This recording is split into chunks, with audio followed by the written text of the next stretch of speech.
Ossa! Isso aí, pessoal, dando início aqui mais um episódio do programa Hora da Luta. E o nosso bate-papo hoje foi sugerido pela nossa própria audiência. É um assunto muito importante, não só para os atletas, como também para os treinadores e os espectadores em geral. Vamos falar hoje sobre o corte de peso e tudo que abrange esse tema polêmico aí no mundo da luta. E para isso, trouxemos aqui um convidado ultra mega especial, porque é o cara que vive o processo. Ele tem vários atletas que trabalha, é responsável pelo corte de peso nesses atletas, além de ser um cara que também está totalmente por dentro do esporte. Com vocês, doutor Antônio Neto aqui, Cerdeira, mais conhecido como Neto, doutor Neto. É isso aí. Ouça, meu irmão, prazer te receber mestre, aqui, cara. Muitíssimo obrigado. Olha, foi uma oportunidade incrível aí para a gente falar sobre um assunto tão importante. Pouca gente sabe, né, cara? Pouca gente muito sabe. Achismo, né? Muito achismo, muito teste, muito mal feito.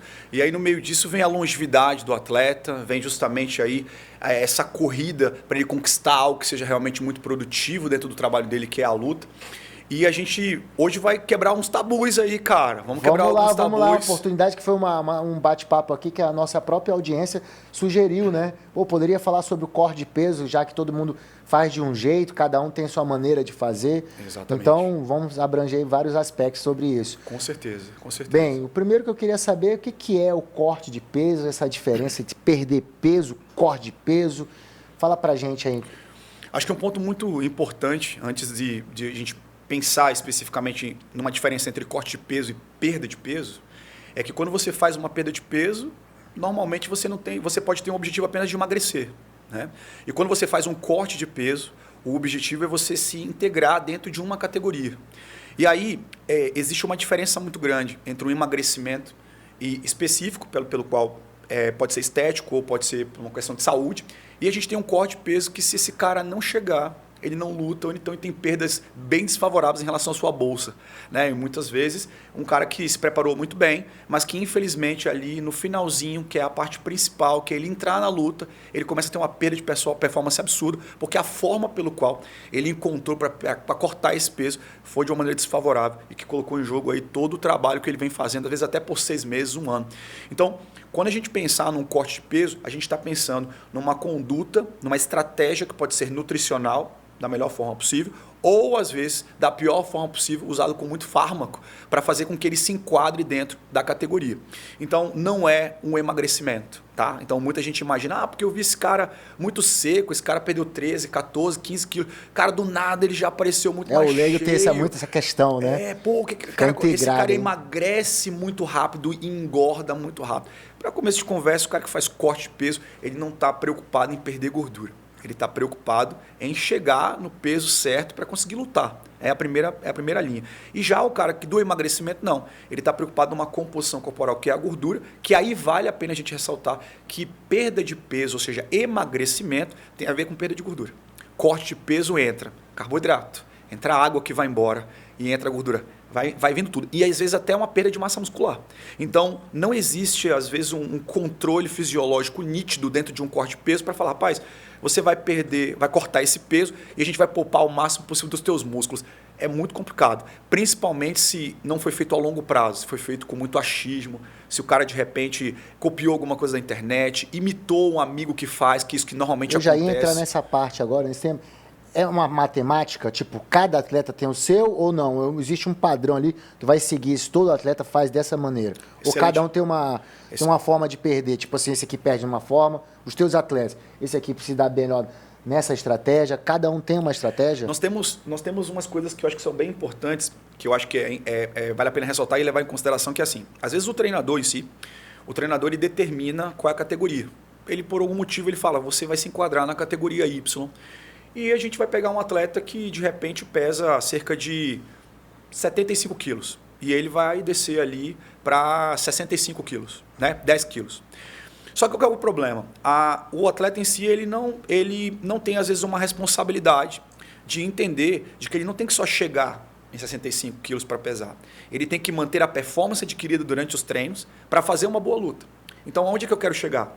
Ele, numa fase aí de férias, numa fase de offzinho, que ele está ali sem tantos treinos, ele vai, ao invés de se manter em 75 quilos, ele vai e sobe para 80 quilos. Porque ele começa a se garantir nesse corte, ele fala, cara, olha, eu já fiz isso outras vezes, para mim isso não é novo, né? O que ele passa a não entender é que todas as vezes que há uma luta direta para ele cortar esse peso, vai ser cada vez mais difícil.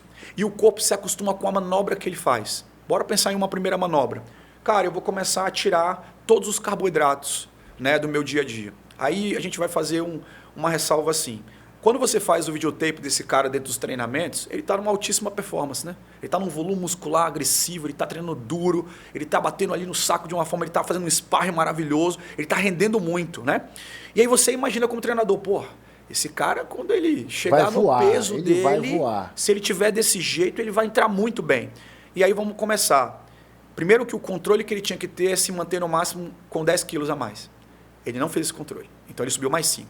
Então ele já foi para 80. Já é um complicador. Complicador. Entendi. Aí a gente não está falando mais de que, é a habilidade que vai faltar, é a estratégia desse cara que está errada. Não, a gente está falando de um recurso fisiológico que ele está se colocando à prova e ele vai colocar toda a prova, todo o trabalho que o treinador e toda a equipe fez. Por quê? Porque ele não teve esse respeito de entender que quanto menos peso ele conseguir cortar e da melhor forma possível, mais performance ele vai conseguir. Cara, importantíssimo isso que você está falando. Então, importantíssimo, entendeu? A grande maioria dos atletas deixa aí a moda Bangu, perde o fio da meada e se garante 100% no corte de peso. E ainda tem um outro ponto que eu acho que é muito esclarecedor, que é assim, às vezes o cara ele tá tão alienado, essa é a palavra, ao sofrimento, que ele começa a imaginar que aquilo é comum. Aquilo é normal. Então ele fala assim, cara, não, toda vez que é corte de peso, eu preciso sofrer. Eu falei, não, você não precisa sofrer. Se você for responsável pelo seu peso, se você for responsável pelo seu percentual de gordura, pelo seu volume de comida, por justamente você não mesclar isso com álcool, com noitada, entendeu? Em respeitar os treinamentos, em respeitar uma boa base alimentar, você não vai só garantir boas chances de chegar dentro do seu peso e fazer uma boa recuperação disso, em uma média estimada de 24 horas, como conseguir agregar a sua performance que você levou anos aí, às vezes, para conseguir demonstrar. E aí você vai me perguntar assim, Antônio, mas você já viu pessoas, por exemplo, fazerem um trabalho maravilhoso de treinamento, se prepararem, ser um cara instruído, desenvolver muito bem no jiu-jitsu, desenvolver muito bem no muay thai, no boxe, e aí simplesmente por conta do corte de peso, 1 minuto, 2 minutos de trabalho lá em cima, você não conseguir acreditar que o cara que você treina e que você acompanha está literalmente morto. Aí vem o quê? Vem a vista do amador. O amador fala, cara, como é que pode, meu irmão? Ele vive para isso, esse cara vive para isso, o cara deu uma explodida lá, cara, no jab direto, numa queda, fez um trabalho isométrico no chão. Cara, o que aconteceu com esse cara? Ele tá morto, cara. A preparação física dele é péssima, entendeu? Sim. Aí começa a julgar, pô, que treinador que é esse? O cara tá morto. O que as pessoas não entendem? Qual foram as manobras que esse cara começou a fazer?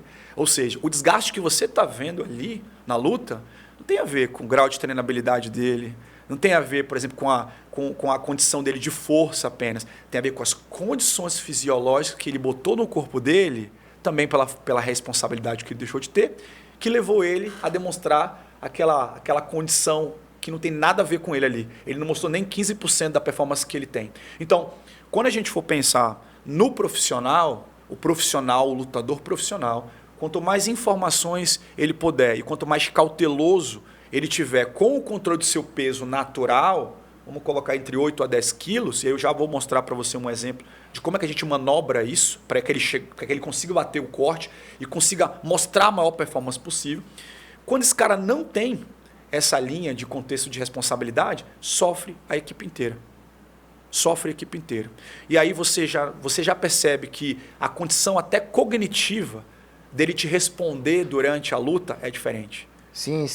Desidratou demais, entrou dentro de ele teve que cortar a água por completo, ele teve que fazer um corte de carboidrato, um corte de glicogênio, que é como o carboidrato se estoca, né, no corpo, no músculo, perdão, e uma perda ponderal de peso muito absurda em um curto espaço de tempo. E aí, mesmo que ele tenha 24 horas para fazer uma boa recuperação, ele não vai conseguir otimizar a mesma resposta de performance em curto período de tempo. Entendi. Ele precisaria, às vezes, para fazer um controle total de em torno de umas 72 horas. 72 horas. E ele não tem esse tempo. Então, E o quanto tempo, Neto, tipo assim, olha, a partir de hoje eu perdi tanto de peso, aí esse tanto aqui eu vou deixar para perder pelo corte, tipo assim, 2 dias antes da pesagem, como é que funciona isso? legal. A gente pré-estipulando uma média estimada de 10, porque existem os desafios também, né? Existe às vezes aquela condição onde o cara, olha, a minha categoria normalmente eu baixo 10 quilos e eu me sinto muito seguro nisso. Eu não tenho tanto problema nisso, eu já sei como o caminho ocorre e eu me preparo muito bem antes. Eu me mantenho estável nesse peso, então eu sei como descer. Então você vai perceber nitidamente que a resposta na luta é completamente diferenciada. Você vai perceber no semblante do cara, no físico dele, como ele responde, na forma que você puxa a manopla dele antes da luta. Você consegue perceber isso, né? E aí, como é que a gente costuma fazer? Se ele tem 10 quilos, eu particularmente olho para a composição corporal. Então eu tenho 3 vertentes que eu utilizo como estratégia. A primeira, qual é o percentual de gordura desse cara? Se ele tem 10 quilos no corpo dele, 5 quilos eu tenho que tirar de gordura, que eu já mato 50% do trabalho. Então, ou seja, se ele é um cara que é desprovido de base alimentar, não tem controle algum e ele engorda muito, eu tenho que ter um trabalho maior sobre a gordura corporal. Porque o corte da gordura corporal até pode melhorar o nível de performance dele. Sim, com certeza. Se eu tirei 5, o que vai me sobrar? 5 quilos. E aí eu te digo, dependendo do peso que ele vai atingir, eu já consigo tirar mais que 50% dos 5 quilos dele em glicogênio, que é justamente como o carboidrato é estocado. Só que aí vem o grande pulo do gato. Por que os lutadores sofrem tanto? Porque isso tudo é feito de uma vez. Entendi. Então o cara faz assim, queima de gordura corporal, vai restringindo tudo. Aí o cara restringe tudo, então é na marra. Ah, o carboidrato não é gradativamente retirado, ele é retirado de uma vez. Daí vamos pensar no treino de Rodrigo Saavedra. O cara vai iniciar com um trabalho de corrida forte, tiros, vamos lá, aqueles tiros, né? 15 tiros lá, só de glicogênio ali já foi embora. Só que esse cara vinha comendo muito bem, então a resposta dele estava ótima ali. Um cara que zera o carbo e vai fazer os tiros, cara, no 5º tiro, já era. Ele está sobrevivendo, ele vai na raça. E aí ele acredita que aquilo ali ele tem que sofrer, porque ele tem que bater o peso. E aí tu tira o carboidrato dele. Quando você tira o carboidrato dessa forma, sem ser de uma forma gradativa, ele expõe os músculos. Entendi. E quando ele expõe os músculos, eu estou expondo contração muscular, eu estou expondo recuperação depois do treino, eu estou expondo... A própria cãibra, né? Eu estou expondo o tempo de reação, que para a luta é essencial. Então as minhas defesas começam a ficar mais comprometidas e mais adiante, por ser retirado o corte da água, vira uma bola de neve. Então esse cara não foi feito um trabalho para perder o máximo possível de gordura e a gente não está falando de estética. Isso é um ponto importante. A gente não está falando de abdômen definido. A gente está falando de um corte de gordura corporal para nos ajudar fisiologicamente dentro de um corte de peso. Então ele só vai se beneficiar perdendo essa gordura corporal. E uma vez que, fazendo direito, baixo 5, gradativo, eu falo qual o carbo dele hoje que ele está comendo. Ele está comendo 200 gramas. 25 gramas eu vou tirando gradativamente, até o cara conseguir chegar. A diferença, Antônio, se eu corto gradativamente, eu crio para o meu corpo uma forma de lidar com esse corte. O meu próprio corpo fisiologicamente começa a usufruir um pouco mais da gordura como fonte de energia, dizendo assim, cara, eu não tenho tanto carbo suficiente. De forma gradativa, eu vou me readaptando àquela condição de carboidrato mais baixo. E aí, se eu tiro o glicogênio dele, ele já bateu a cerca de 8 quilos, a desidratação não é nada. Praticamente... Vai ser um mero detalhe, né? Muito tranquilo. É a forma ideal? É a forma ideal porque você não vai precisar fazer ação diurética. Você vai fazer um controle hídrico normal dele. Às vezes a rotina de um atleta ele toma 5 litros, 4, 6 litros no dia, porque são 3, 4 treinos no dia. Até Sim. mais. Então quando você faz um corte breve, que nem conto como desidratação, eu conto como um corte leve, hídrico, ele já bate. Aí você vai dizer, se foi gradativo e teve um período aí de 60 dias dentro desse processo, 30 a 60 dias, como é que ele chega na luta? Porque ainda tem 24 horas para fazer recuperação. Qual que vai ser o meu trabalho? Eu não vou recuperar a gordura que ele perdeu. Mas o glicogênio que vai lá para o músculo dele, que vai fazer total diferença na força isométrica, eu consigo. E aí o que eu faço? Mando o famoso carbo up, que é fazer uma cota de carboidrato calculada pelo que ele tirou em um dia. Então, o que esse cara veio tirando gradativamente, eu faço um cálculo e redistribuo para um dia, que é basicamente o que a gente chama de dia do rei, que não é o que ele vai comer o que ele quer, mas ele vai comer uma proporção de carboidrato para encher aquela musculatura que eu sequei para ele cortar o peso. Entende a lógica? Sim, sim. Então, sim, ou seja... É uma matemática, literalmente. É uma matemática, né, é um xadrez. E aí a pergunta que tu me fizeste, todo mundo é igual? De jeito nenhum. Eu posso pegar uma pessoa que a resposta de queima de gordura seja muito baixa. Aí cabe ao preparador físico, ao nutricionista, ao cara que acompanha isso de uma maneira um pouco mais coerente, conversar. Olha, as respostas de queima estão sendo mais brandas. Será que a gente pode fazer uma manobra dentro desse treinamento para que seja mais, para que ele acelere mais esse processo? E para ser muito sincero, essa dependência não é muito do treino às vezes. É a dieta. A dieta é algo que desafia muito, porque o cara ele tem uma família, ele tem uma rotina, e isso eu acho que pelo ponto de vista profissional é muito interessante a gente enxergar quais condições esse cara tem para manter essa condição de dieta. Não dá para você ficar dentro de uma dieta de lutador, passando logo a acordar blueberry, entendeu? Com coisas que são completamente surreais para a região onde ele está. Você tem que adequar aquilo para a rotina dele. Identificar o que ele pode. Você tem condições de manter o quê? Às vezes o cara não tem condições. Ele, não é só não saber como lidar, mas ele não tem condições de manter o que você prescreve. Então isso é uma coisa que eu levo muito em consideração, né? Entender a vida do atleta como funciona, o que ele está disposto, se ele pode suplementar ou não, para que ele consiga, para você não frustrar ele. Sim. Senão o cara fala, pô, cara, eu não consigo porque, sabe como é que é? Eu não tenho suplemento. Sabe aquela muleta? Sim. E lutador dificilmente tem isso, né? O cara é muito hardcore ali, mas alguns têm. Eles sentem essa dificuldade. A gente sabe o quanto que os suplementos podem impulsionar. Mas no corte de peso em si, em resumo, a gente faz esse controle. E eu não faço esse controle de olho, viu?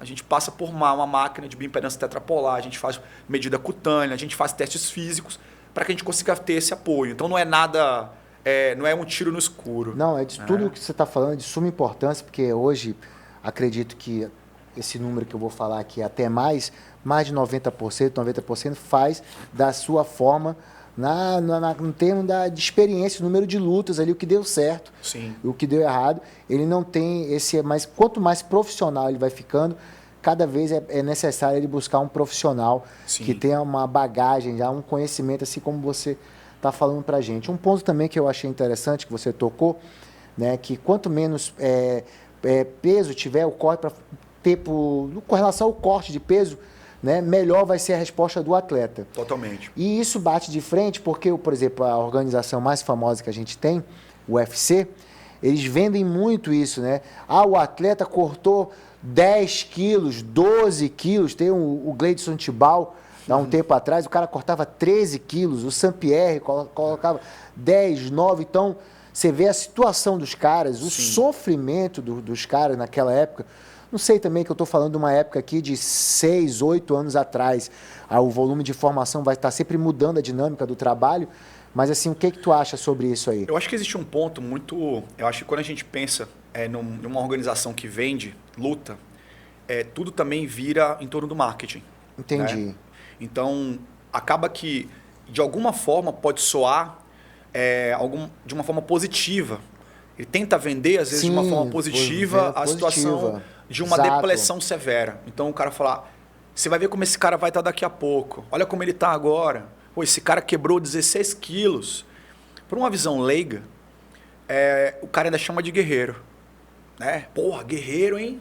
Oh, bateu peso lá, 16 quilos. Vamos ver o quanto é que ele vai subir. Só que a fragilidade que é criada por conta, talvez, de uma má organização dentro. E eu vou te dizer mais, não só uma organização, mas um cuidado completamente colocado de lado, porque o cara que faz o show. Então, qualquer coisa que aconteça ali com aquele cara, aí o marketing vai ser como? Eu duvido se você vai publicar assim, fulano de tal cortou 16 e assim que saiu da luta, infelizmente, teve uma parada cardiorrespiratória.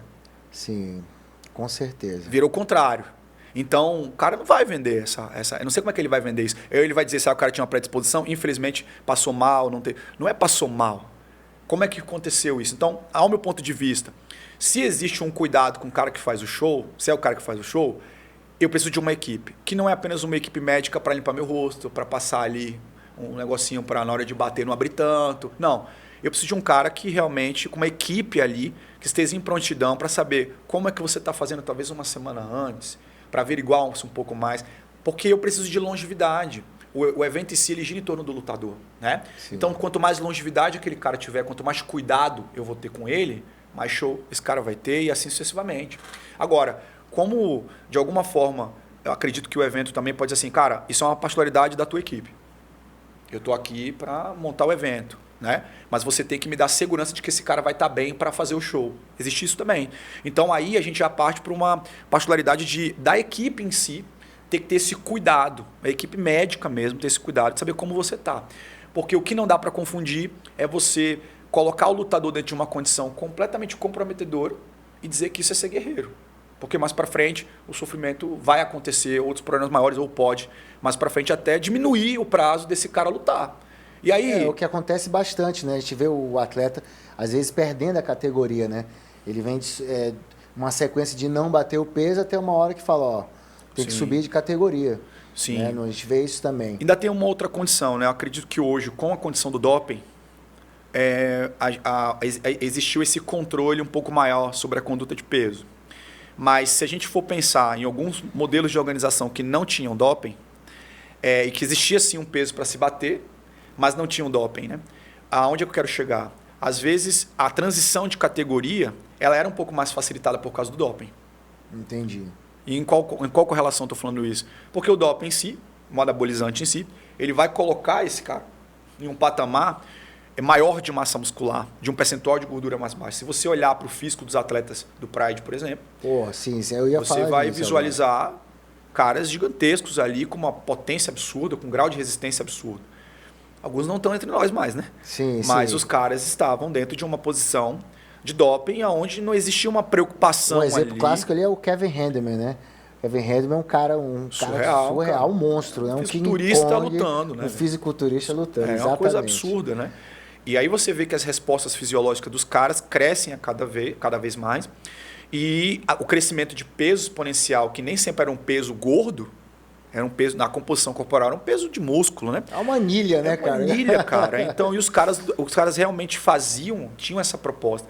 Mas eu acredito muito de que quanto mais você tiver uma preocupação, que eu acho que essa é a palavra, do cuidado, na longevidade desse atleta, e pré-estabelecer umas possíveis regras que possibilitem que as pessoas deem o máximo de performance, não colocando os mesmos com uma abertura de risco altíssima. Porque você imagina se eu me preocupar com isso hoje, cara, eu vou ter um cara que pode dar o seu 90% do que ele treinou há meses para fazer a luta e dar um show maravilhoso. E muitas vezes a gente não consegue ver isso porque a forma do corte de peso foi feita de uma maneira completamente incoerente. E aí você vai ver um cara que é muito habilidoso, entendeu? Que é um cara que é hardcore mesmo, que tem uma performance maravilhosa, que ele não consegue expor isso. Sim, porque fisiologicamente ele está já vimos debilitado. Vários desses aí na TV, né? A gente está esperando uma luta extraordinária e de repente o atleta fica pelo meio do caminho. Sim. E a gente não tem essas respostas e na verdade já está ali na nossa frente. Tem a ver com corte de peso, né? Totalmente. Com certeza. Agora, puxando mais para a nossa atualidade aqui, o evento One saiu na frente, né? Colocou algumas regras. Bota pra gente aí essas regras, como é que muda, porque nem eu até estou entendendo ainda exatamente, eu acredito que nossa audiência também não, os lutadores que acompanham, então é uma oportunidade aqui da gente aprender. Existiu uma exigência, falando especificamente do UFC, a curto prazo, né? Foi divulgada até uma nota, a gente não sabe até que ponto que isso está sendo coerente ou realmente foi firmado. Mas dentro do UFC especificamente, eles estão começando a estudar uma maneira específica de banir a utilização do soro. Né? Então, uma vez que vai pegar bastante gente aí, hein, cara? Porque existe uma velocidade de hidratação muito rápida. E qual que é a coerência nisso? Se eu estou fazendo soro, né, intravenoso, eu consigo ter uma velocidade de aumento, né, exponencial de hidratação, que via oral, às vezes, é um pouco mais gradativo.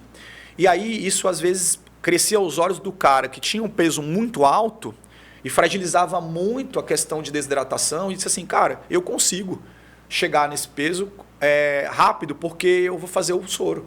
Então o cara ele se guiava... No caso do venoso ali é muito mais rápido. É muito mais rápido. E aí essa condição de ser... É uma estratégia que... Porque o cara vai fazer o venoso, daqui a pouco ele vai começar a fazer o via oral também. Então é uma soma, né? Uma soma. E dentro quando você vai recuperar o peso, que é um ponto importante, se o cara tiver um acesso de desidratação... primeiro ele fez a queima de gordura, depois ele fez o glicogênio, que ele zerou, depletou, e depois ele vai para a água. E normalmente, quando você faz a depressão da água, isso é um erro que muita gente comete. O cara nunca faz hiperidratação. O cara faz desidratação direta. E é um erro grave. Com certeza. Isso é exclusividade. Isso é bom de tocar nesse assunto. É assim, pouca gente sabe. Isso é exclusividade. Você não faz desidratação direto. Então, já antes tem uma hiperidratação. Um exemplo. E o que seria? A hiperidratação, basicamente, se esse cara faz no dia cerca de 4 a 5 litros, ele começa com 10. Uau, caramba. Pô, então é um desafio absurdo.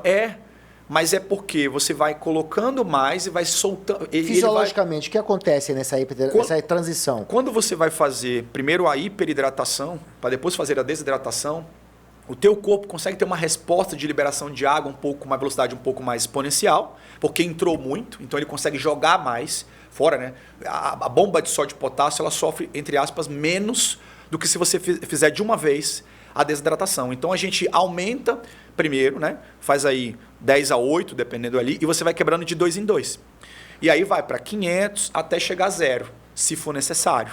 Mas a velocidade que você tem de uma perda de líquido fazendo a hiper é muito mais rápido, você fazendo a hiperidratação primeiro, do que se você for direto para a desidratação. Porque é um choque muito maior. Ele vai guardar água. Entendi. Não é impressão minha, mas as estratégias são basicamente criadas meio que, falando entre aspas, para enganar o corpo, para fazer Existe essa possibilidade. E lembra que logo no início a gente conversou de que quando esse cara ele faz um corte de uma maneira completamente irregular ou da cabeça, o corpo vai se adaptando àquela forma que ele vai fazendo o corte. Quando ele vai tentar de novo, fica cada vez mais difícil. Entendi. Eu não sei se você já deve ter percebido isso, vamos supor. O cara fez o corte da água.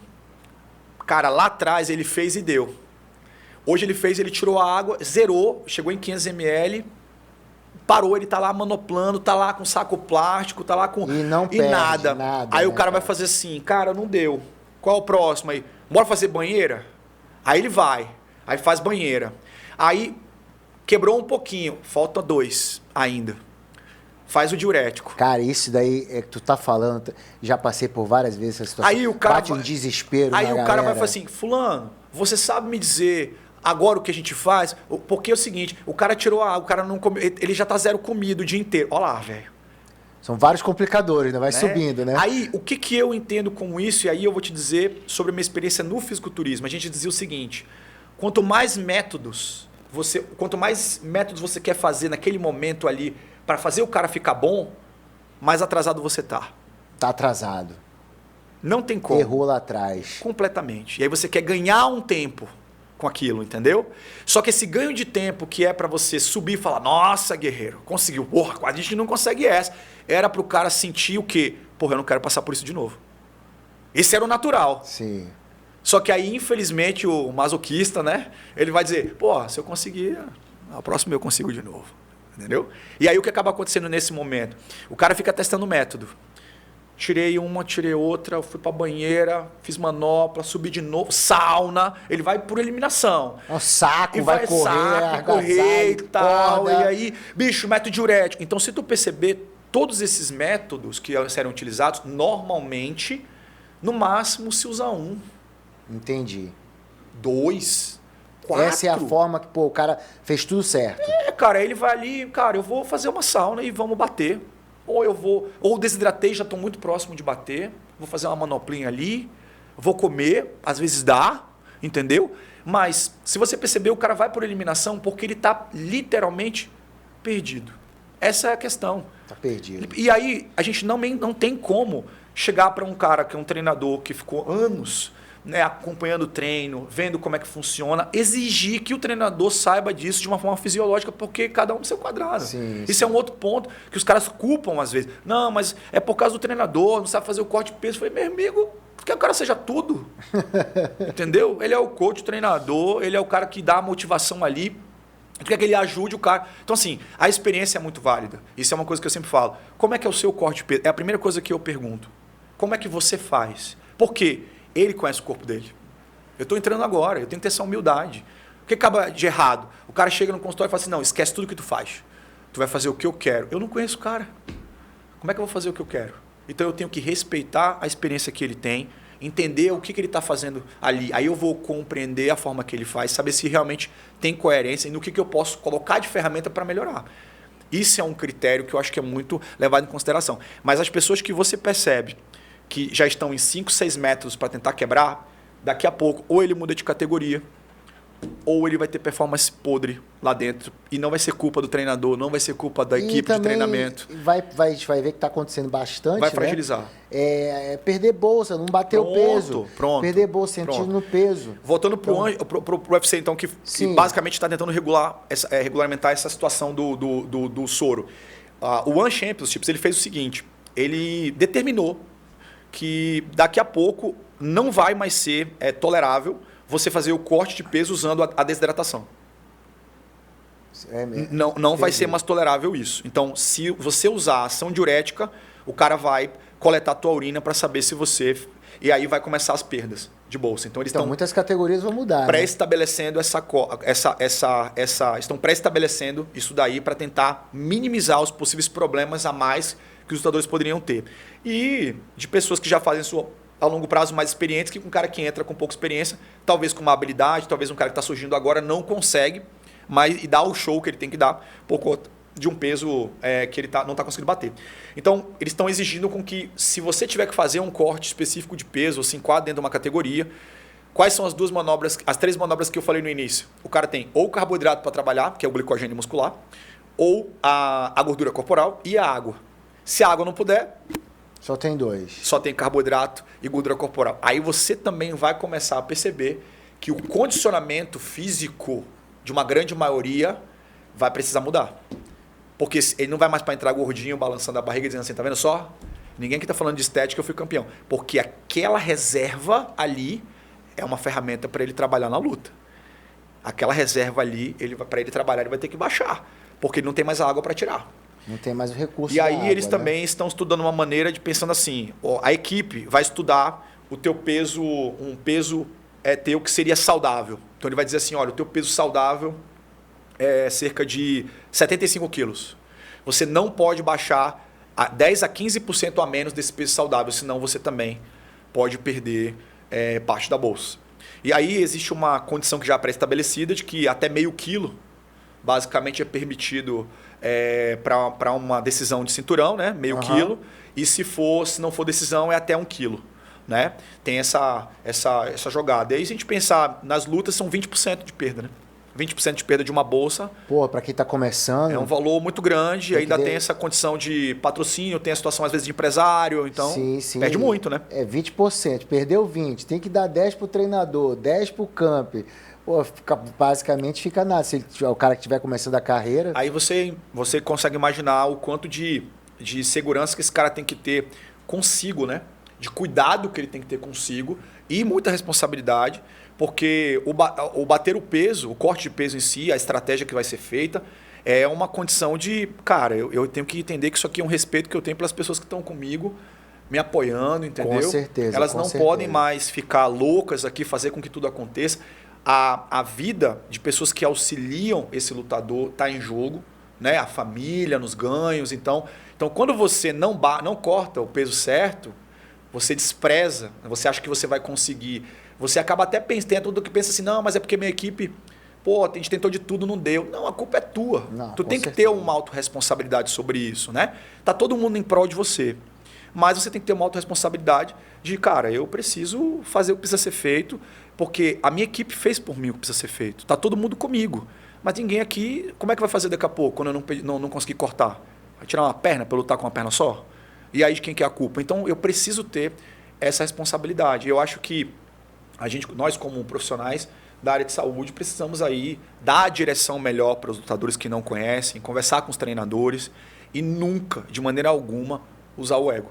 Porque você precisa usar o que você tem a favor, a experiência do lutador, a experiência do treinador, conversando, entendeu? E aí unir essa força em prol do atleta, entendeu? Eu acredito que cada vez mais a luta vai nesse sentido aí, procurar um profissional mesmo.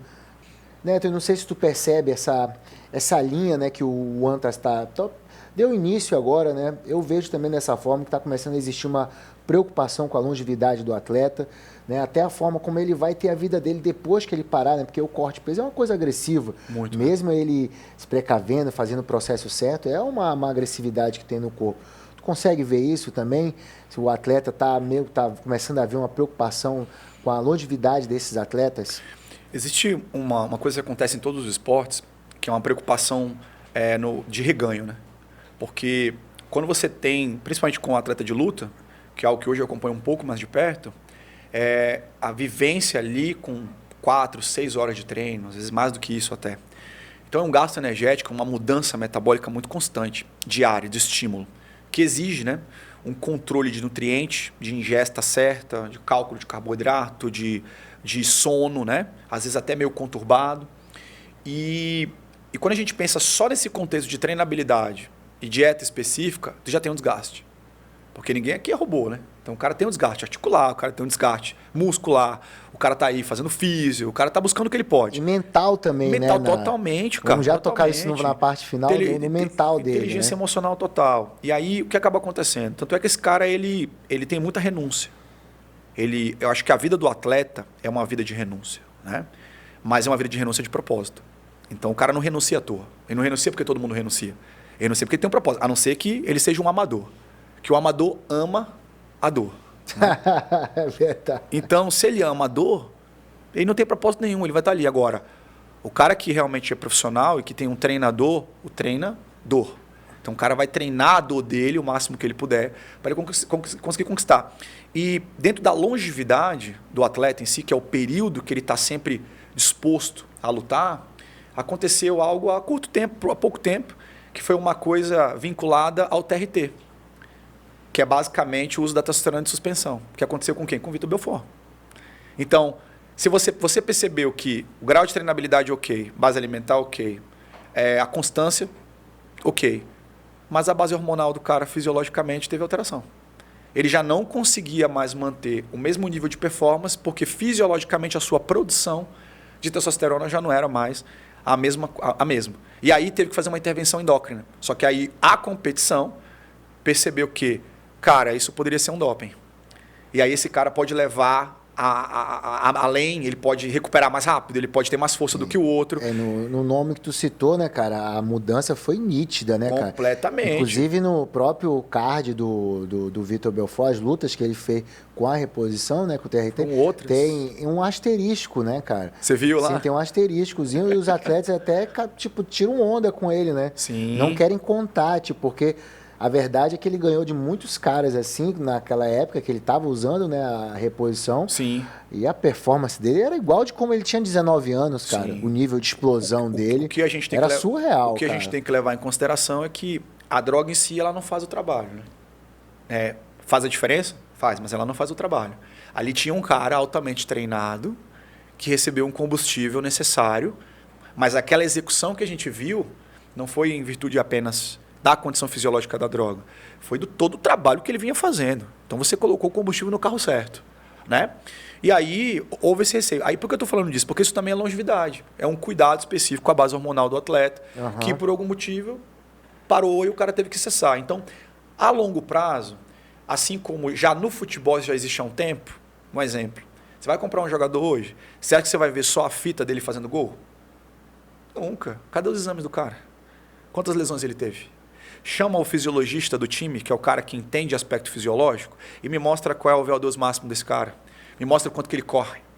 Me mostra como é que ele está ali, como é que está o nível de flexibilidade dele, como é que estão os hormônios dele. Por quê? Porque eu tenho um produto humano que vai trazer lucro, que vai trazer marketing, que vai fazer muito. Então eu preciso ter um cuidado com o que eu estou comprando. Então as pessoas elas acham que eles são escolhidos pela habilidade apenas. Não, eles são escolhidos pelo estado deles também. Quantos vocês acham que jogadores que não perderam, inclusive, condições de bolsa, de valores, porque estão muito tempo parados, porque ficaram muito tempo lesionados? Vocês acham que é só porque ele está sem treinar? Não, pô, estou contratando um cara que veio de lesão. Eu não sei o que esse cara vai fazer aqui.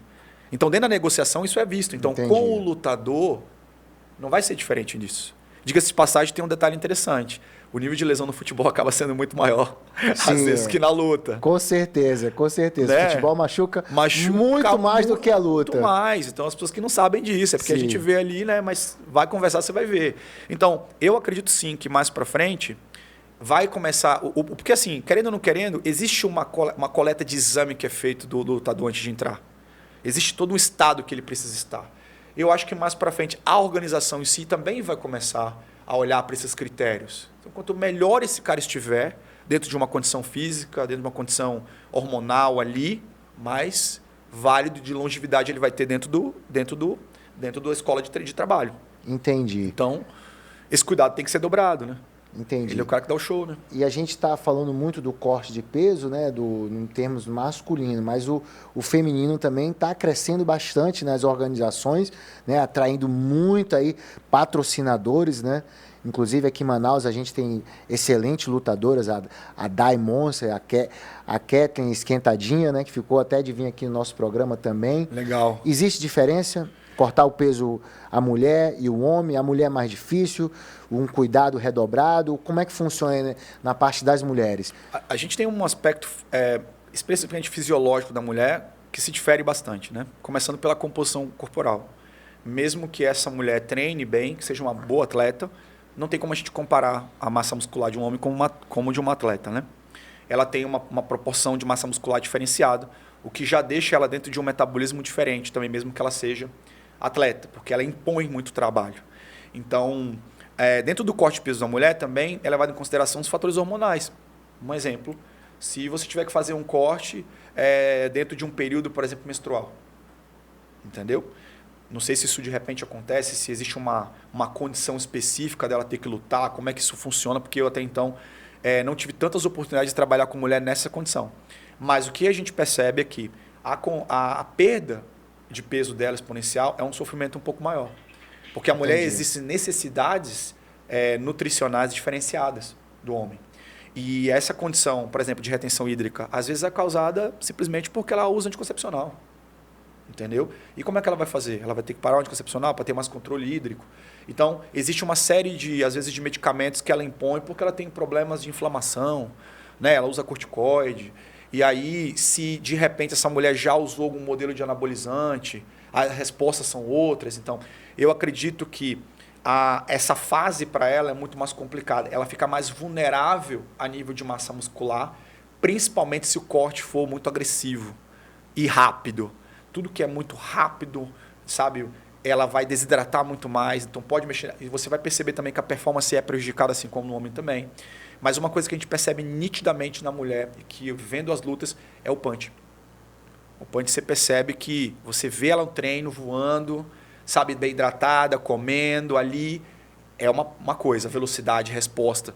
E lá, dependendo dessa condição de corte, você percebe que o punch dá uma caída. É realmente muito diferente. E isso eu acredito que tem a ver com esse corte, né? Com essa forma que é feito. E aí ela sofre com isso. E a longo prazo, a gente também leva em consideração que isso, a nível de problemas renais, né? Não só para mulheres, mas para homens, isso pode acontecer porque você está dentro de uma supressão de sódio, de uma ingestão de fármacos muito pesados. E lembra que você é um lutador. Então você vive de luta. Então não vai acontecer uma ou duas. Se você ficar repetindo o mesmo protocolo, a longo prazo, a curto você não pode ter, mas a longo prazo você vai ter. Então a longevidade está aí. Entendi. Então um estudo de caso é identificar qual o método mais específico que funciona com aquele indivíduo e que a gente sabe que a curto prazo ou a longo prazo não vai trazer maiores malefícios. E o melhor, como é que te examina isso depois?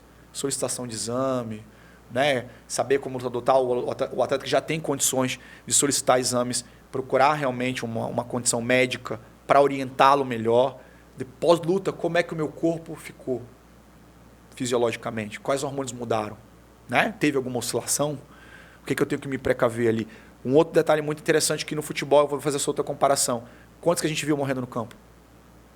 Alguns já, né? Vários. E aí o quê? Problemas cardiovasculares. Ah, mas aí é o seguinte, cara. Mas esse cara fez os testes todos aqui. Mas em algum momento, fisiologicamente, não foi feito de uma forma individualizada. Foi feito no coletivo. E aí no coletivo, eu não sei o que vai acontecer com o fulano ou com o ciclano. Então, com o lutador especificamente, pela capacidade de treino que ele tem, de diversas formas que a gente sabe que é duro, né? Coração, cara, tem que estar ali em plenitude. Em plenitude, né, então, cara? Eu preciso estar muito exigido, muito, né? Vou dar um exemplo para você. Você com estresse de um treinamento de altíssima intensidade, às vezes você tem um bombeamento de sangue de 35 litros de um lado só. Um só. Então, você acredita que uma pressão arterial, sabe, uma taquicardia ali, por uso de suplementos inadequados ou, às vezes, anabolizantes, que o cara acha que não vai dar nada. Então, ele é um atleta de alta performance. Tudo nele é muito intenso, entendeu? Então, você tem que ter esse cuidado. A sua máquina, cara, é a tua empresa. Então, isso não é frescura, entendeu? Você quer ver uma coisa simplícia? O cara, sei lá, o cara pegou uma ferida no tatame, entendeu? E aí ele acha que não vai dar nada. Aí tá doendo, não vou chutar com essa perna, professor. Cara, se tem essa ferida, trata. Não é o hardcore tu continuar chutando com a ferida, porque se ela aumentar, tu pode... E como tu falou, né? Tudo no atleta é mais intenso, né? Tudo é muito mais intenso. Inclusive as mazelas, né? Pro cara cair, alguma coisa muito forte acontecer, porque não é para cair. O cara treina na chuva, no sol, no horário que der, madrugada. Então, ele não tá ali para fazer menos. Então, se ele cair é porque o negócio foi feio. E ele precisa respeitar isso. O que ele não pode confundir é o cuidado que ele tem que ter com ele, com não ser o cara old school, com não ser o cara que enfrenta. Ele tem que ter um cuidado com isso. Esse feeling, né? Pô, bicho, eu acho que eu preciso cuidar disso aqui. Lembra, tu é a tua empresa, entendeu?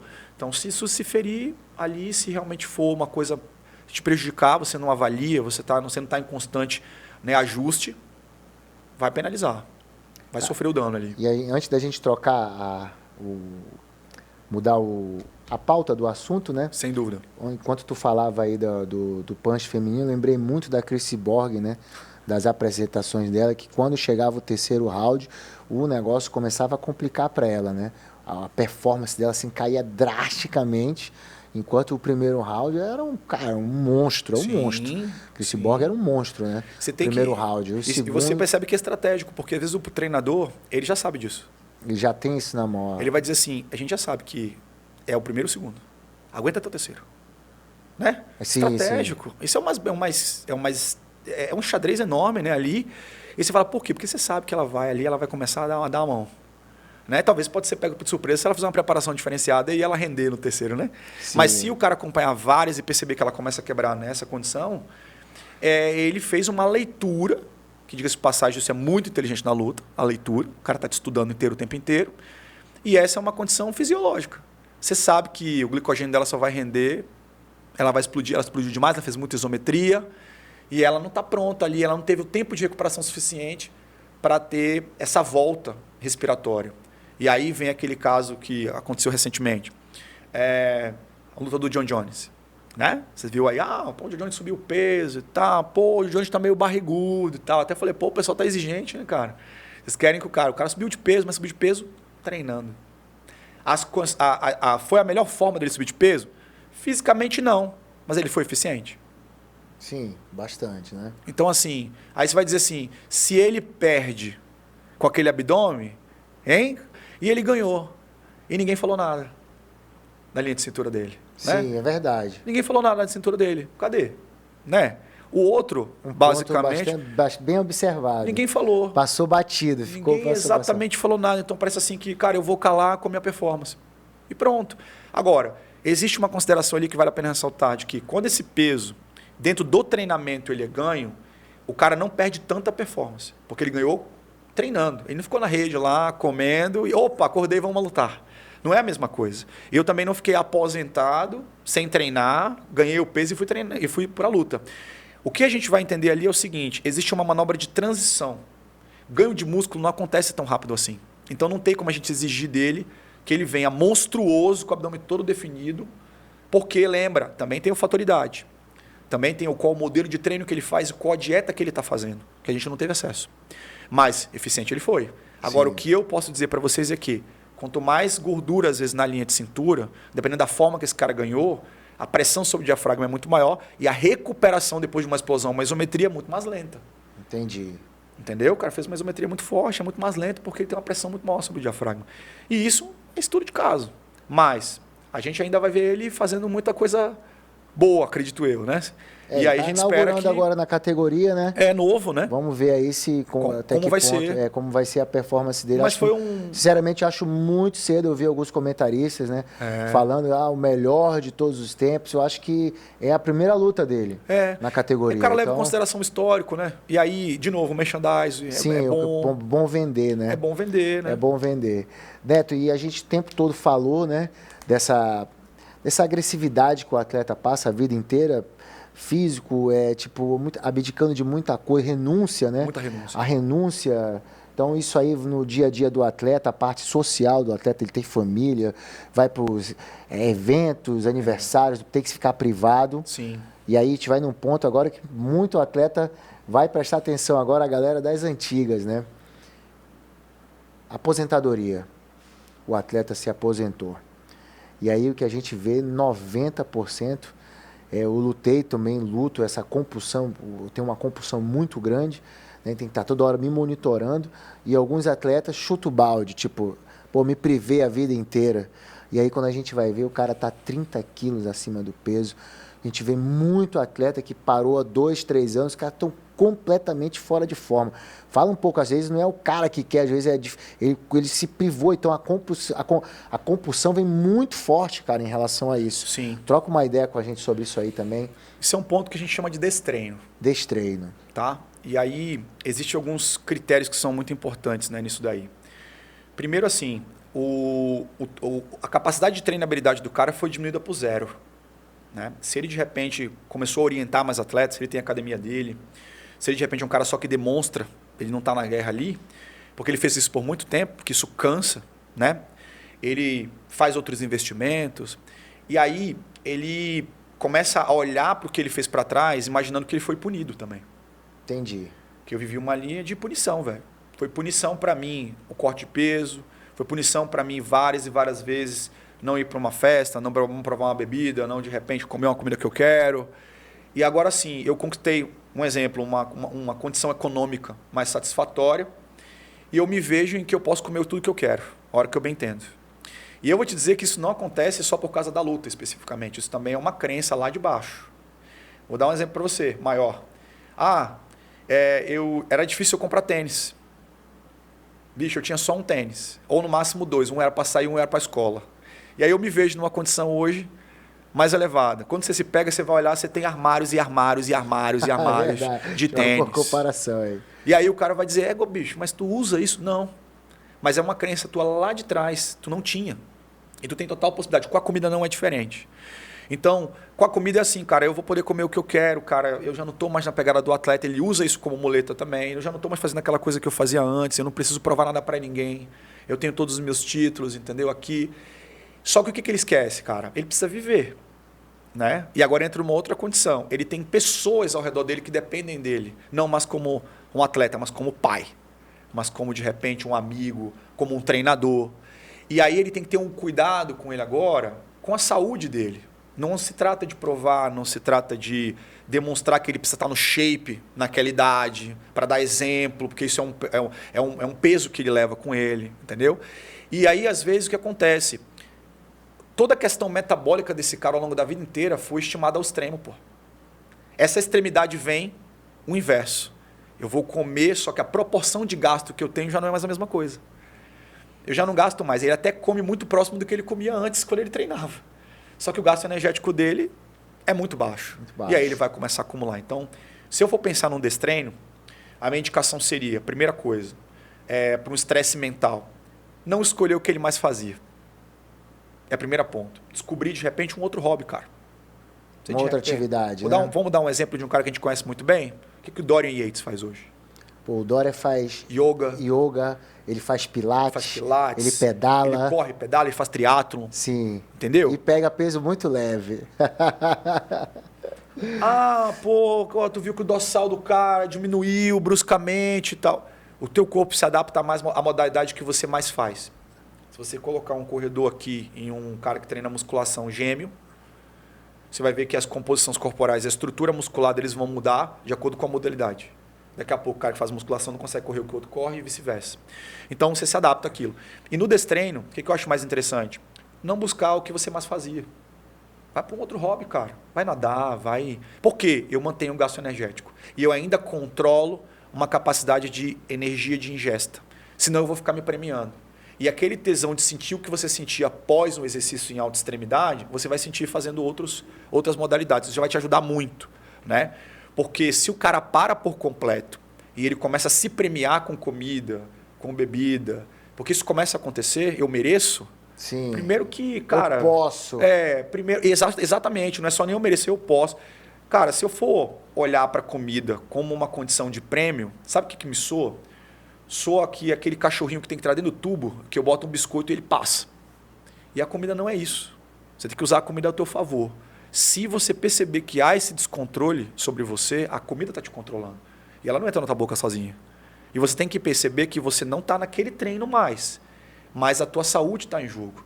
Tem um triglicerídeo, tem um colesterol, você tem uma testosterona, você tem tudo que você precisa viver. E você não pode deixar, por exemplo, que você foi o cara que lutou com várias pessoas que podiam tirar a tua vida, pô. E tu vai perder para uma batata frita, pô. Tu vai perder para uma cerveja. Então, assim, se tu perder para isso, bicho, o teu histórico vai ser muito bonito, entendeu? E aí é uma coisa que eu falo agora, às vezes, para amigos que hoje estudam como pesquisadores. Eu falei, meu amigo, para cada conquista que tu tem na tua pesquisa, tu pega uma doença, cara.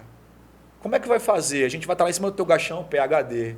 Pô, especializou, ficou hipertenso. Fez mestrado, ficou diabético. PhD, tá obeso, mórbido. O que vai sobrar, velho? Vai chegar uma hora que não vai dar, a conta não vai bater, né? Então, assim, tu não é só um cara que conquista título, tu conquista doença, pô. Então não é viável isso. Então, e isso é uma coisa que não é fácil, concordo plenamente, mas eu acho que você precisa enxergar que não é sobre só o treino, né? É sobre agora, naquele momento do cara, pô, parei, agora é a minha vida, pô. Sim, eu acho legal agora... também o caminho que tu deste, né? Sim. Buscar um outro tipo de esporte, outros tipos de estímulo, né? E sem pressão, cara. Você não vai precisar ser campeão no que tu escolher mais. Acabou com isso aí. Você pode ser um cara que a competitividade está no teu sangue. Mas você vai competir agora, por exemplo, para se manter no estado de saúde bom. Aí você vai tomar a maior competição. E que eu acho que até os alunos que vão viver a tua história, que vão te ouvir, também vão enxergar a tua palavra com mais positividade. Porque quanto mais relaxado você tiver, às vezes não importa muito bem o que você fez lá para trás, infelizmente. Sim, com certeza. Você anula um pouco do que você fez lá atrás. É esquecido, entendeu? Muito rápido, né? Infelizmente, porque parece que você não tem gestão. Quando você vê um cara sobrepeso, você fica, às vezes, nítido que esse cara, em algum momento, ele tem algum tipo de descontrole. E a gente sabe que não é só boca. É um descontrole emocional, é uma condição de controle de comida ali, entendeu? E que eu acho que o lutador, por ser um cara que age no extremo o tempo inteiro, eu acho que ele precisa ter essa cautela, esse cuidado, melhor dizendo, entendeu? Tem algum lutador que tu admira aí na atualidade? Tipo esse cara todo correto, ele bate o peso. Cara, Tu acompanha olha, assim, o Saint-Pierre, eu acho que é um cara que, por já ter parado, se você olhar para o que ele faz hoje, ele é um cara que hoje ainda vai lá, faz umas manoplas e tal. Mas por que eu estou citando ele? Porque é um cara que fez um espetáculo na luta e que hoje, se você vê não só a condição física dele, mas a condição de vida dele, é muito ajustável. Eu acompanho né? ele também, ele é muito acho ajustável. Muito legal. Né? Anderson Silva também, eu acho um cara que hoje, passando para os filhos, o que hoje ele tem feito, ele está fazendo um destreino muito bem alinhado. Ele não se desprendeu do que ele mais gosta de fazer, mas é um cara que faz hobbies maravilhosos, né? Eu tive uma época que eu acompanhei muito a chutebox, né? E, Murilo Ninja ali, né? Shogun e tal. E aí eu via o extremo que aquilo ali era, né? E ainda não formado, ainda caminhando ali, eu dizia, como é que esses caras fazem para ficar assim e tudo? E a gente precisa perceber que dentro desse caminho que você tem, da extremidade, precisa ter essa cautela no pós, né? Então o Saint-Pierre e o Anderson Silva hoje, eu acho que estão dentro de um caminho que eu acho muito bacana, assim, o Saint-Pierre, assim, mais ou menos a cada 3 meses, ele está buscando um esporte novo, né, cara? Ele aparece na ginástica olímpica, ele aparece em vários lugares. Assalto, eu acho muito legal isso dele. É uma coisa que eu acho que para o ser humano, para a gente que gosta de esporte em si, que gosta de ter uma vida de exercício, eu sou um cara que eu acho que Deus te deu uma possibilidade para te desenvolver habilidade. E, infelizmente, vieram os invejosos para dizer, olha lá o cara inventando essas paradas aí, olha o cara lá. Porque para ele é muito difícil ele enxergar que tu consegue desenvolver, que tu é um cara que busca novas habilidades. E eu acho que a gente começa a se perder no meio do esporte quando tu acha que tu não pode aprender nada com ninguém. É verdade, é verdade. Nesse momento, quando eu vou na tua academia, e aí eu vejo tu fazendo a tua aula, fala, pô, isso aí eu já sei. Pô, isso aí eu também já sei. Pô, aqui não dá mais para mim. Quantos alunos chegam lá e falam assim, nesse horário aqui eu já bato em todo mundo? Sim, não, acontece assim, ó. Não tá tendo mais treino para mim. Pô. E o cara, eu já escutei muito isso. Aí, olha, não tá tendo mais treino para mim. Eu não tô conseguindo mais desenvolver. Porque você fecha uma janela de aprendizagem muito grande. Sim. E assim como dentro das derrotas... Isso tem no fisiculturismo também? Muito, cara. O cara que já tá falando, isso aqui não, isso aqui treina o cara fica olhando você treinar, você fala... Esse bicho não treina nada, esse cara nunca vai ter uma dorsal que preste, entendeu? É assim, o ego está em todo lugar. Sim. Né? Cara, o ego está em todo lugar, mas eu não sei, por isso que eu estou perguntando. Na luta, ele é o início do teu fim, cara. Alô, totalmente. Ele é o início do teu fim. Ele te degrada. Ele vai degradando você aos poucos, né? E o pior é quando você não se convence disso. Por isso que o mental, ali, isso é um ponto proporcional também, não só ao mental, mas vamos pensar na gestão intelectual, né? A gente tem lutadores que se destacam muito, mas o cara ele viveu para aquilo ali. A gente tem que dar esse mérito. Mas ele também faz aquilo e ponto. Cara, eu não leio além disso, eu não estudo nada em relação a isso daí. E o que você percebe às vezes? Esse cara chega e do nada esse cara não tinha nada. E daqui a pouco ele tem tudo. Estou falando em fins econômicos. Uhum. Quais são as cagadas maiores que acabam acontecendo? Porra, o cara morre de acidente, ele compra um carro. E ele bebe pra cacete, ele vai lá e bate o carro. O cara arruma uma briga em um lugar onde não deve. O cara mata alguém.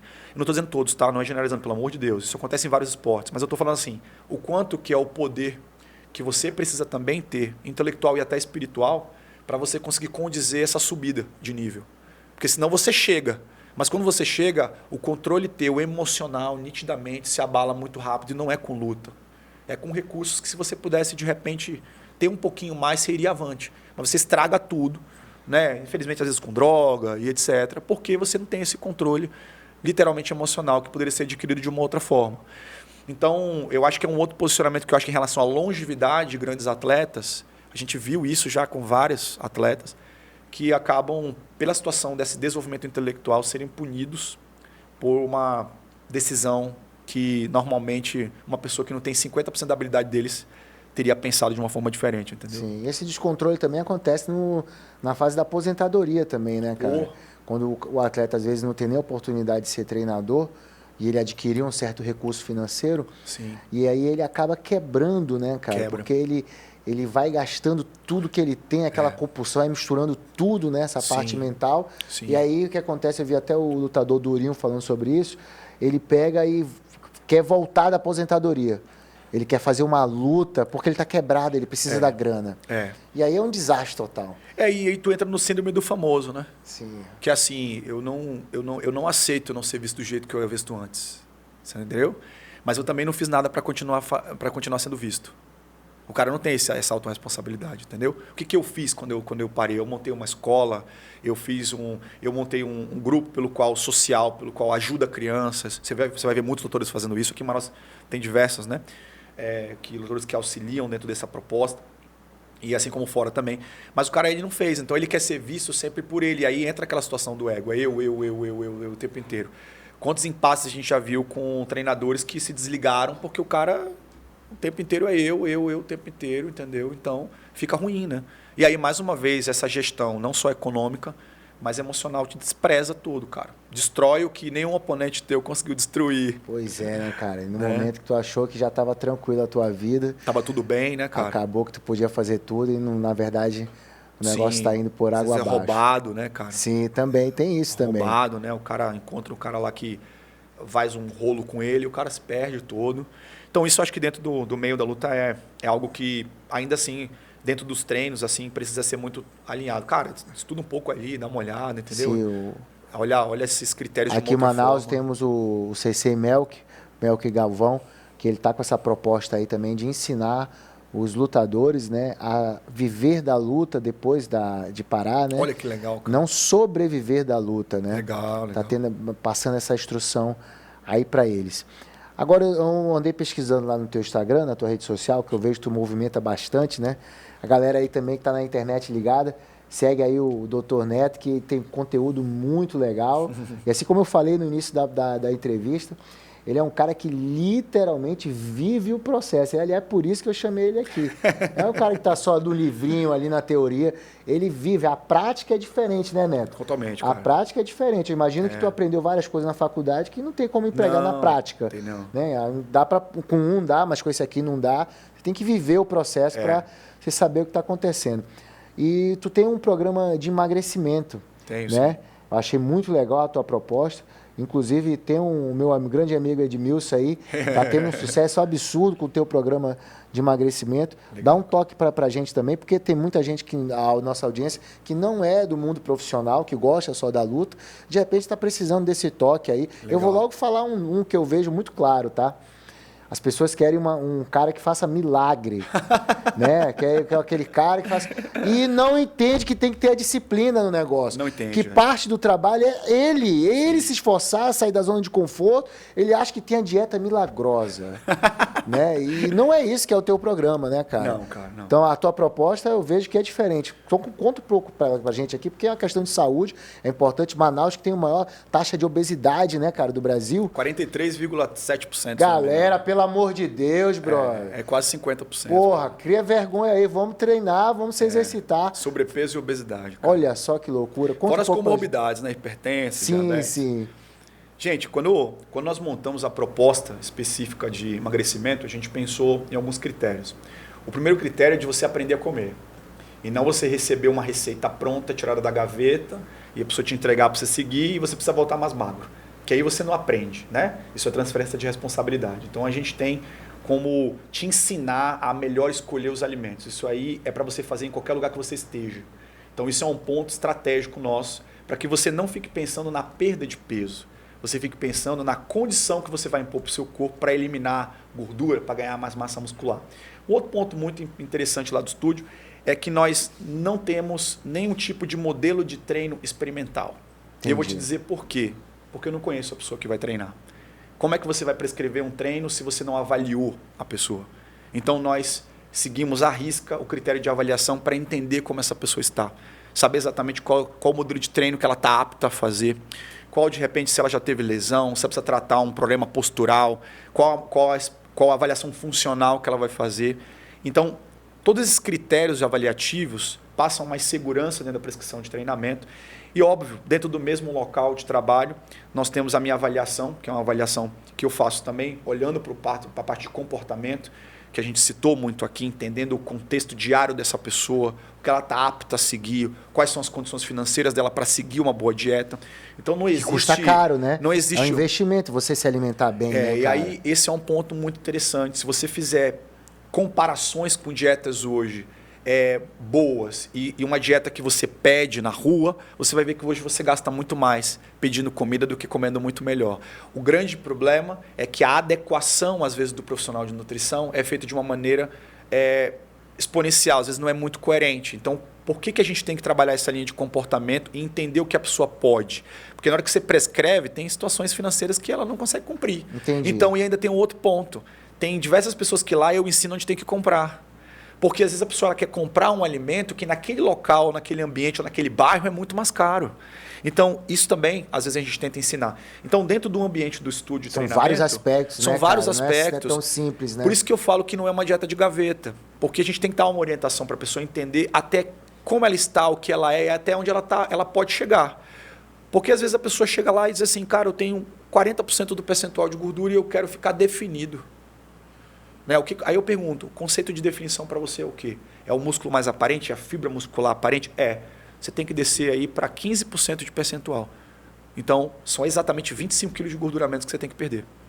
Então, esquece definição muscular. Você vê como o conceito que ela criou está totalmente descontextualizado com o que ela vai passar. Entendi. Então, a gente tem que mostrar o conceito para ela, olhar os exames de sangue dela, para dar segurança, não só na prescrição de treinamento e o melhor, monitoramento. Porque só te entregar para tu seguir é muito fácil. Vai lá, entrega, pronto, passei com o Tonho Neto lá, passei com os treinadores dele e agora eu vou emagrecer. Não, tem um monitoramento. 15 em 15 dias, o que aconteceu contigo? Como? Quais foram as tuas dificuldades? Aí entra o contexto de monitoramento, onde você entende o que está acontecendo contigo. Lá a gente tem uma frase no estúdio que diz o seguinte: quem gosta de elogio é pai e mãe, quem te dá elogio é pai e mãe. Profissional vive de número. Vive de resultado, né, Então cara? eu preciso te mostrar resultado. Sim. Não adianta eu ficar, nossa, como você emagreceu. Nossa, essa roupa ficou ótima em você. Não posso estar com ombrão, né, cara? Acaba com essa conversa. Cadê os números? Então, quando você chega até o estúdio para fidelizar um pacote de tratamento, a gente está ali com critério. E você tem um contrato que você assina, que é um contrato de responsabilidade. Né? Para você também ter a sua responsabilidade de seguir. Exatamente. É nesse ponto que eu queria tocar Então, agora. Tipo, o teu programa de treinamento, ele ter o resultado positivo, tu se apresentar o resultado, tu consegue mensurar o quanto que tipo, ó, daqui, minha responsabilidade é até aqui, 40%, 50%, 60%, e daqui para frente, tua entrega, teu potencial de renúncia, né? Como é que tu consegue mensurar isso? Tipo, o que é minha parte, o que é a tua parte? Dentro da linha de contrato, a gente pré-estabelece o tempo que esse cara vai passar por esse processo. E aí, fisiologicamente, isso testado, e se a gente for pegar evidência para mostrar, a gente consegue mostrar isso em evidência. Evidência científica mesmo. Quanto que esse cara tem hipertrofia? 8 a 12 semanas. Tudo que você visualizar em exame com 2 semanas, 3 semanas, às vezes não é hipertrofia. Às vezes é um carboidrato que ele acertou, encheu lá e apareceu no exame. E isso é falado aqui, direto para você. Entendi. Então eu preciso ter uma constância de pelo menos 8 a 12 semanas, e a resposta que eu te entrego dentro deste período é isso aqui. Você pode chegar a eliminar 10 a 12 quilos de gordura corporal, às vezes um pouco menos, dependendo do teu dia a dia, do teu segmento, e um ganho de massa muscular exponencial de 4 a 6 quilos, dentro mais ou menos desse período aí, dependendo da pessoa. Beleza, aí assinei a linha de contrato. A partir dali, esse monitoramento é feito também com assiduidade. O teu nome vai para a parede. Saavedra, tá lá. Marca lá o mês inteiro que ele veio. Quando finaliza o mês, eu vejo quantas vezes tu veio. Pronto, tá lá exposto. Não tem conversa. Fica ao seu critério. Fui para avaliação, não tive um bom resultado. Você veio 2 vezes. A gente acordou que dentro de um prazo de 90 dias, você teria pelo menos ali uma média estimada, se for 5 dias, de mais de 20 sessões de treinamento. Você teve 2. Eu não embuti nem 0,2% do que eu posso embutir. Mesmo que você siga uma dieta, você tenha emagrecido, foi abaixo do que você precisava, porque você não treinou. Então, ou seja, a gente amarra, sem dúvida nenhuma, condições que são certas, coerentes, com evidência, para você vender o que realmente funciona. Então, o que não vai acontecer? Eu vim aqui atrás de um medicamento para você me prescrever, para inibir meu apetite drasticamente. Facilidade. Olha, eu queria que você me prescrevesse um treinamento. Não, peraí. Não sou eu que determino isso. São as tuas condições que determinam isso. Se você percebe que existe uma restrição calórica maior para você, é porque você demonstrou para mim, dentro do seu estado, que você não está apto para comer mais. Entendi. Então não sou eu que determino, é isso que a gente tem que quebrar. Então, o que o nutricionista falou que eu não posso comer. Não, eu não falei nada disso. Quem disse para mim foi o teu exemplo, teu resultado. Está lá, olha lá o teu percentual. Então, o que eu estou fazendo agora aqui é gerenciar a tua cota calórica dentro de um estresse ali que a gente vai gerar com treinamento, para que você consiga conduzir uma perda mais facilitada. Então não sou eu, não é o treinador, ninguém está contra você, a gente aqui é teu parceiro. A gente está organizando as ferramentas. Senão o cara conclui por a irresponsabilidade dele que tu é o culpado. Eu não consegui, eu paguei. E lembra, tu não conquista resultado quando tu paga. É outra coisa. Tu conquista quando tu segue o que foi feito. Porque existe isso daí. Existe a lei do mais caro. Pô, eu paguei caro, cara. E uma nota para ele. Uma nota para ele, entendeu? Não tive resultado nenhum. 0 resultado. Quantas vezes tu foi? 2. Entendeu? Porque é muito mais fácil eu fazer transferência de responsabilidade do que assumir meus próprios, né? Uma coisa também que eu vejo dentro dos diversos tipos de programa é que acontece também essa situação. Tu vai entender. Atingir meu resultado. Conseguir. Porra, vou comemorar. Top. 1 mês, 2 meses, 3 meses, jogou tudo por água abaixo. Sim. Todo o investimento que ele fez durante quase 2 anos, né? Aquele atleta tá ali batalhando, porra, consegui. Tô no jeito que eu queria. Ele perde tudo em 3 meses. A gente costuma dizer que esse é o famoso atleta com prazo de validade. Entendi. Ou esportista. Vamos dizer esportista. Lembrando para vocês, gente, que a gente não atua só com atletas. A gente atua com esportistas, são pessoas que não competem e que querem sim se manter numa linha física de saúde e longevidade com o seu trabalho normal. Advogado, médicos, né? Empresários. A gente está ali para idosos, às vezes adolescentes. Eu estou aí com uma grama de crianças que hoje até estão começando a competir, mas que a gente faz um trabalho em conjunto ali para tentar... E a gente direciona com especificidade, ou seja, dá a direção para cada trabalho de acordo com a necessidade de cada grupo. Isso é importante. Então, não é uma coisa só para todo mundo, tá? A gente está ali para fazer o que é específico para cada um. Esse é o grande diferencial do trabalho. E, como você me falou, o cara que ele inicia um processo com prazo de validade é um cara que vai buscar punição a curto prazo. Por quê? Cara, eu não tô nem aí para me punir. Pode me punir. Tira tudo, cara. Tira tudo, não tô nem aí. Eu vou ficar só na água se você precisar. Qual que é o meu receio? O corpo vai dar uma resposta para ele de perda. Só que a condição que ele embutiu foi de punição. Ele não consegue manter depois. Então, ele não adotou um estilo de vida. Não, né? Ele adotou uma punição. Quem gosta de ser punido? Ninguém gosta de ser punido. Então, o que eu tenho que entender? Primeiro que eu tenho que entrar em um processo que vai ser desconfortável, porque treinar bem não é confortável. Esquece isso. Esquece, é confortável. Eu estou ali para tirar do teu desconfortável. Você vai sair da zona de conforto. Porém, por um período, tu vai achar que está sendo, pô, cara, é dolorido, dói tudo, não consigo andar e tal. Mas daqui a pouco, tu não vive mais sem. Aquela resposta que te tirou do eixo, te deu mais vida. E esse é o ponto que eu gosto de fazer uma comparação. Às vezes a gente sai lá do treino do Muay Thai e aí tirou do eixo, cara. Completamente. Lembra do treino que nós fizemos que deu 13 rounds de 3 minutos com 30 segundos de descanso? Sim. Que deu febre de madrugada. Né? O cara saiu dali, tomou um banho, o cara tem uma endorfina absurda no corpo de relaxamento. Bicho, dificilmente você vai ver vários estudos mostrando que antidepressão, tira a compulsão alimentar, você não tem o que pensar, você tem que se concentrar em vencer ali. Então é um trabalho de meditação. Eu falo, como é que você vai pensar se tem um cara em cima de ti que você não se defender? Então é totalmente inspirador em relação a esse critério. Vamos lá. Só que o mesmo cara quer buscar uma sensação prazerosa num papel de chocolate. Só que uma tem esforço e a outra é zero esforço. Eu vou fazer, vou comer. O que é mais fácil? Eu comer o chocolate. Eu comer a pizza. Então, por quê? O meu cérebro ele quer conformismo. Quanto mais estável tiver, melhor para ele. Então, você está lá levantando, são 4h40 da manhã, meu irmão, cheio de besteira. Olha o edredom aí, pô. Quando você só tá mais ligado, 20 minutinhos. Bota o modo soneca lá para despertar mais 5 minutos depois e tal. Então, ele vai te manter numa linha de conforto. E o que a gente tenta fazer dentro do estúdio? Tirar você da linha de conforto. Não é para fazer videozinho gravando o cara se arrastando no chão. Não é para promover, postar você vomitando, para dizer que o treino é intenso. Não é isso. É te colocar dentro de uma zona de intensidade que permita a você para fazer com que você tenha a maior resposta de treinamento. Você entenda o que é treinar. Porque a maioria começou a arder, começou a doer, eu paro. É isso aí.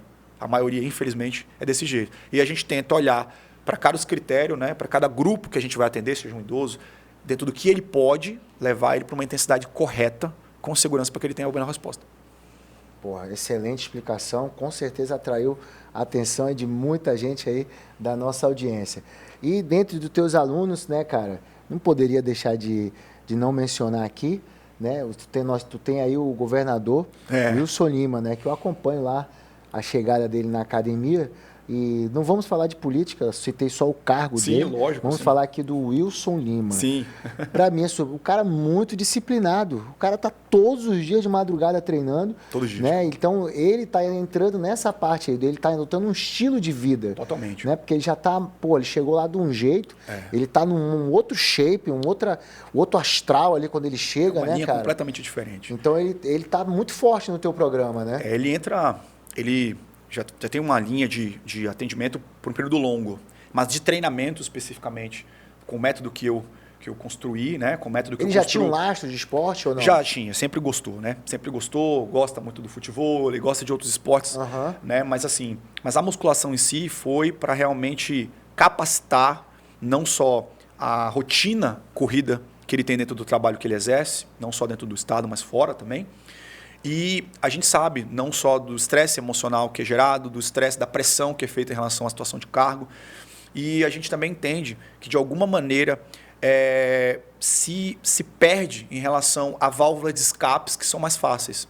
Né? Então, poderia beber mais, poderia fumar mais, poderia, de repente, usufruir de mais comida para tentar sanar um pouco do estresse que é pesado. E me chamou muita atenção como que a tolerância à dor, né, que ele tem.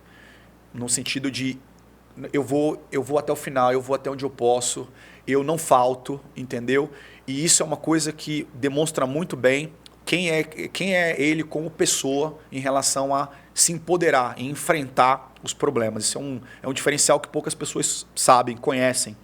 Então isso é muito determinado, coerente com a sua dieta em si. A gente tem que fazer várias adaptações por conta dos fatores das viagens, mas isso não é novo para mim. É bom que também há outras pessoas que têm um ritmo de vida parecido. Que pode muito bem falar, pô, mas eu não tenho tempo de ficar lá treinando. Pô, cara, ter tempo você tem, né? Pra você ter uma noção. Precisa se organizar. E já teve situações onde o treino começava às 4h50 da manhã. Né? Então, para você realmente levantar dentro desse horário, com a mente de treinamento fechada para isso. Sabendo que hoje é aquele treino de perna que tu vai sofrer. E às vezes eu não falo, né? Entendi. Esse é um critério meu. Quantas repetições vão ser? Hoje o nosso método de treino é quanto? Aí ele fala, quanto? Quanto você aguentar. Entendi. Né? Porque se você cita, o cara faz um pré-preparo. E aí eu uso algumas estratégias, óbvio, coordenadas, né? Para que eu tire do eixo da melhor forma possível. E dentro do último trabalho que foi feito, dentro dessa última eleição que aconteceu, nós conseguimos uma resposta muito exponencial e, cara, dentro de uma rotina extremamente conturbada, não só emocionalmente, mas fisicamente por conta das visitas que tinham que ser feitas, né, nos outros estados. 7 quilos aí de massa muscular, 6 quilos de gordura a menos, um peso muito estável, uma capacidade física muito bem treinada. E isso não é só pensando na condição de cargo. É para você imaginar que existem pessoas que têm aí pouco tempo, né, e conseguem gerenciar as suas prioridades. Sim, esse é o ponto principal de ter citado aqui. É um pouco tempo e mesmo assim está conseguindo treinar. Né? Então serve de inspiração para outras pessoas que colocam o tempo. Olha, eu não tenho tempo. Sim. Eu trabalho o dia todo. O cara também trabalha o dia todo. Sim. O Schwarzenegger também sempre cita essa parte, né? O Papa se exercita. Sim. O presidente dos Estados Unidos se exercita. Sim. E você vem falar que não tem tempo, cara? Não tem, é uma prioridade. Prioridade e capacidade de se organizar também. Se organizar. 45 minutos. Exatamente. Né? Não é 2 horas que tu vai ficar do teu dia. Sim. Então. E ainda tem uma coisa muito interessante nisso, porque olha só, eu ouvi isso de uma pessoa e às vezes isso repete muito no consultório, eu acho que é um ponto muito estratégico, eu até citar isso aqui. Às vezes o cara imagina que o treino é aumentar o cansaço. O cara fala assim, você é louco? Você acha que eu vou trabalhar o dia inteiro e aí 8 da noite eu vou carregar ferro? Amanhã eu tô quebrado, eu não tenho como trabalhar. É assim que o cara fala. O que ele não entende? Que o treinamento guiado com a intensidade certa é que vai promover saúde para ele dominar o próximo dia.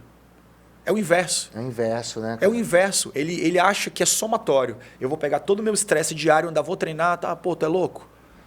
É o destresse. Ele acontece no treino, o destresse. Porque é um estresse induzido. Então eu preciso saber como é que você vai ganhar mais energia para o teu dia. É óbvio que para início todo mundo sente dor. Você está rompendo fibra muscular, você vai sentir dor, você vai sentir inflamado.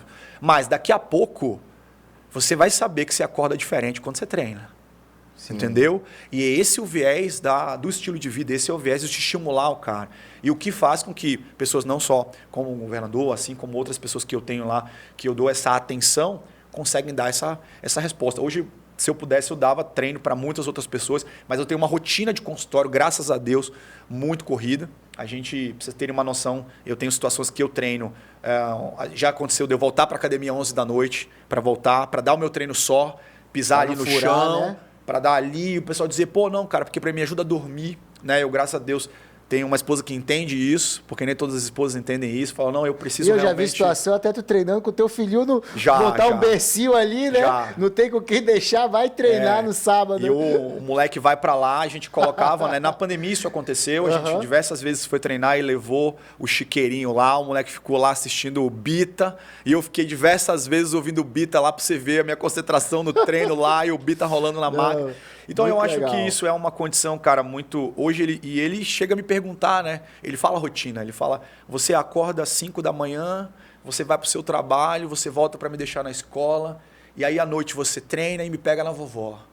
E aí não esquece de trazer minha barrinha de whey. Então ele já consegue assistir um pouco disso. Já está observando, né? E a gente... E aprendendo também, né, Neto? Já está aprendendo aí, né? Tem uma coisa que a gente cita muito, e uma vez eu ouvi isso de uma pessoa e eu achei muito bacana. Às vezes, dentro da família em si, você é um cara que dentro da rede social agrega muitos seguidores. Mas, cara, se dentro da tua família tu não tem seguidor, que segue o que tu prega, que abraça o que tu faz, não adianta tu ter 50 mil seguidores na rede social. Porque quem tem que te seguir não te segue, bicho. O teu filho não te segue, a tua mulher não te segue. Tá entendendo? Então, assim, a minha mulher treina forte, emagreceu, teve o neném, tá num físico bacana, bem para ela, que eu faço treino para você, eu tô aqui só para dar uns ajustes, entendeu? Mas a minha irmã tá lá, o meu cunhado é o meu parceiro de treino. Então, se a casa é de ferreiro, o espeto é de aço. Entendeu? Se eu não consigo ajudar quem está do meu lado, como é que eu vou ajudar o outro? Entendeu? Então eu tenho essa filosofia comigo. Então o meu seguidor, cara, o cara está do meu lado. Se eu não consigo fazer com que ele entenda qual é o meu propósito, como é que eu vou fazer como as outras pessoas conseguem me seguir? É verdade. Aí eu tô lá com a minha barriga em cima da mesa dizendo que tu tem que comer melhor. Entendeu? É o cardiologista que está fumando cigarro. Posso, cara. Não posso ter. Pô, dentro da Champions, por exemplo. Cara, eu não entendo direitinho como funciona a explosão que vocês fazem ali. Eu vou treinar com vocês. Não é por ego, não. Não é de jeito nenhum. Eu vou sentir um pouco do que vocês sentem aí para eu entender o que é isso, para prescrever com mais eficiência. Me julga. Mas se houve uma possibilidade de eu ganhar mais habilidade, eu vou ganhar.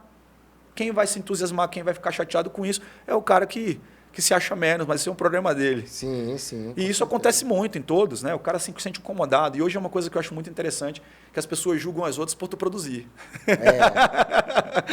O normal geralmente quem está julgando é porque não está produzindo nada. Né? Então assim, o normal seria tu julgar quem não produz, né? Então assim, você é pedra para todo lado, mas o bom é que a gente não tem tempo. Sim. E quando você está bem focado no trabalho, quando você está focado ali realmente em mudar a vida das pessoas, que é o que eu levo em consideração, a gente cresce. Isso aí e vai ecoando. Né?